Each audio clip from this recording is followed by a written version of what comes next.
Here we go. So, this is a sport startup. Slap, bump, roll. The most important thing to prevent somebody from passing your guard is to control their hands. So I'm either holding a sleeve or I'm holding a hand. Notice that I just kind of slapped Joe playfully, because I don't want him to forget about his face, even if it's a sport roll or not.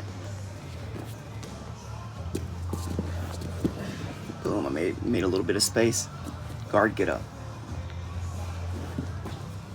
Turtle off balancing technique. Abnormally effective technique to cause someone to come up out of the turtle. So Joe's getting a little bit of pressure here. He's getting a lot of pressure. He's not comfortable with this. So he wants to push me away. So his life isn't misery.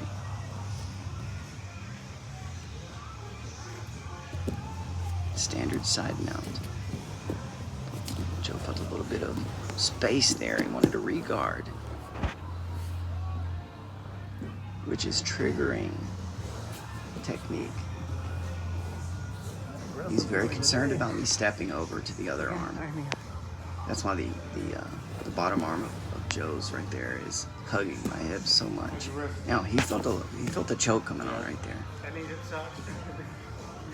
So he pulled on my hand. When he pulled on my hand, it created a small little window for that opportunity. That's why there was that few seconds of chaos right there. Are you ready?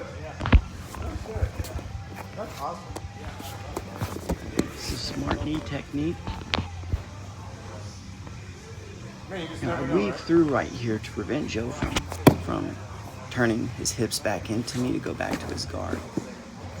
But I felt like he wasn't super concerned right there for going back, facing me, getting back to his guard. So we continue.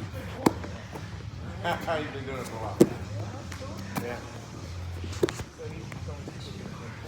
Yeah. Joe's doing a good job protecting and defending. But again, you see, kind of shaking my elbow in his face. I don't want him to forget about this. We don't give free neck grabs, neck touches, because the neck is a very vulnerable spot. It's easy to hurt somebody there. So no free neck grabs. Now Joe's in a spider web right now. He's in trouble. We're kind of talking back and forth, playfully right here. Hey, go for it, man. About this, but this is a bad spot for Joe. Both arms are in danger. My hand was in his collar deep a second ago, and it gives me a little bit of space to mount. Now Joe wants to trap and roll. We're going to use this trap and roll prevention technique. It starts as a hook. Boom. And the rest is a secret. We'll learn this technique in the future. So I'm giving Joe a little bit of pressure here. A little bit more pressure. His hand's on the inside. Swim my hand back through. Why no hook, you might say? Why no hook? Joe's legs are so long that he can't really get back into those small spaces. So I'm not super concerned. I'm pushing his face away right here to again draw his attention to the danger. I do not want him to forget. That's it.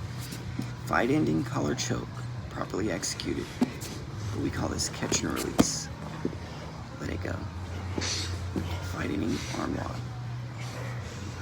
Another catch and release. So don't finish. I get there, set it up, and then keep rolling. A little bit of chaos, some space.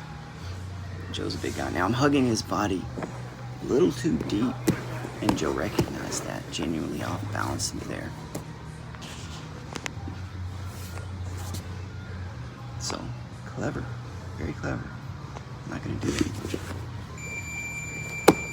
A little bit of space, Joe rolled back to his back. Perfect, excellent.